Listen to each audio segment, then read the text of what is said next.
So let me make a short summary for people that weren't able to watch my presentation on Monday. So in the lab, we have what we call a data-centric framework that is working in the following way. So we have domain scientists that they want to develop a scientific application or an HPC application in general, and they have a problem formulation. And then we expect these domain scientists that they can also express this formulation in a high-level program. So for example, Python or some other front end that is suitable to express scientific computation in an easy manner. And then we can take this high-level program and automatically convert it to an intermediate representation that is amenable to optimization. So at that point, we expect that other kind of scientists, or computer science and performance engineer, will take over separately, and they will be able to apply optimization to this presentation. And then finally, we will have backends that can output optimized code for a variety of architectures. So we are really, the main concept is the separation of concerns that Julian talked just before. So what we did last year was that we had a collaboration with another lab in ETH that they are working on quantum transport simulation. So this is a scientific application for HPC. It runs on supercomputers. And we used it to optimize a very big component of their whole workflow. So in regards to this special session, so the framework so far, what we tackle is basically optimization of compute and memory. But memory, as in what Jay also talked earlier, so we don't tackle yet input, output, or storage explicitly. We expected that this is done outside of the framework. But working into this project, I think there are some interesting questions that perhaps we can have a look. So let's start with a couple of motivations. I'm going to use this application as an example. So this is something that I showed also on Monday. For people that didn't follow, just want to show that this is part of computation. This is sort of a data flow representation, and we have some data. They go inside into a parallel scope where we have some computational kernels. And as part of it, we have some data, intermediate data, that it turns out that they are the same for many iterations of this computation. So we had this idea, okay, we can make a very simple data-centric transformation where we can have an initial state of the program where we compute all of them, and then we can just reuse them in the solver, in all the iterations of the solver. And then we also saw that there is a problem here, that these intermediate data are actually very big. So depending on how many nodes you have and other resource constraints, maybe you can do this or you cannot. So here we have a classic memory recomputation trade-off.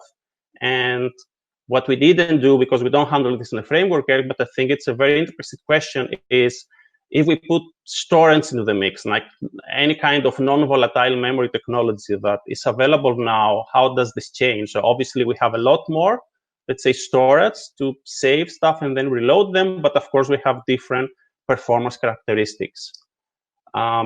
Another example has to do with the workflow.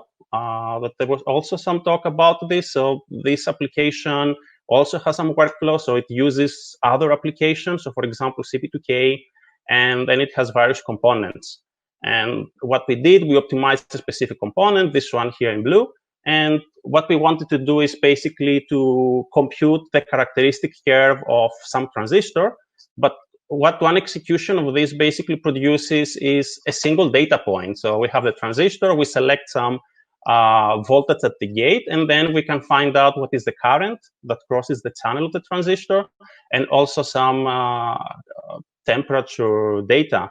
But what we actually want to do is to get the whole curve, right? So we actually need to run this for different gate voltages. So there is a workflow here, and for example, there is an implicit loop over the whole thing. So there is another question here. So if you actually enlarge what you represent with your framework, can you actually do other kind of optimizations?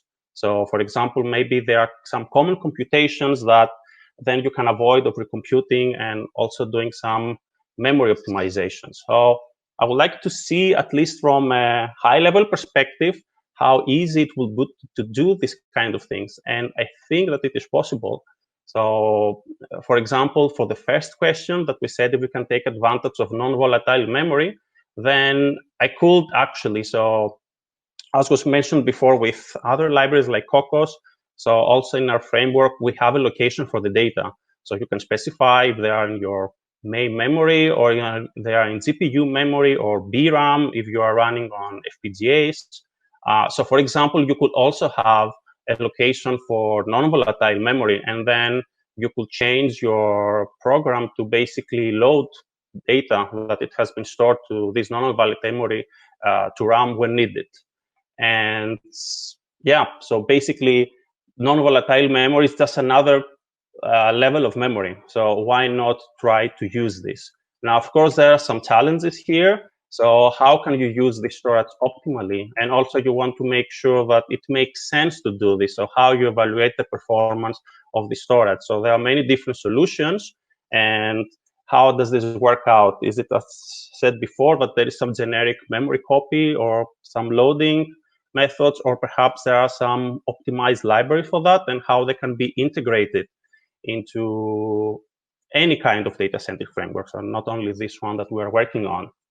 And let's see about whole workflow optimization. This is kind of more simple as a concept. So basically, you just take more of the workflow and you try to put it in your framework. So basically, you enlarge your code base in your front end, and then you have more of your workflow essentially in this framework. Now, basically, there are also challenges here because it has to do with how much you can absorb. So as we saw before, this workflow has CP2K, for example. Other workflows use a lot of other software packages. So do you need to re-implement also this software into your framework? So in some cases, yes. In other cases, it's difficult. So there is also a trade-off here. What is the optimization potential? And what is the cost also to do this? And also, I will say that in many scientific applications, you have workflow stages that perhaps they have some kind of semi-manual editing. This is because scientists that have developed these applications before, they did it more from a computational stage perspective, that we compute this, then we compute this other thing, and they put, let's say, some hard lines between those. But when you actually want to see the flow of data, this changes. So perhaps a different kind of thinking is also needed for the future.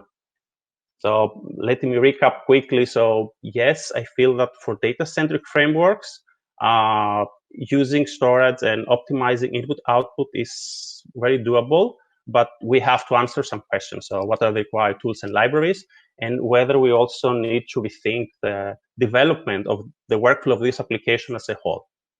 So thank you. Thank you.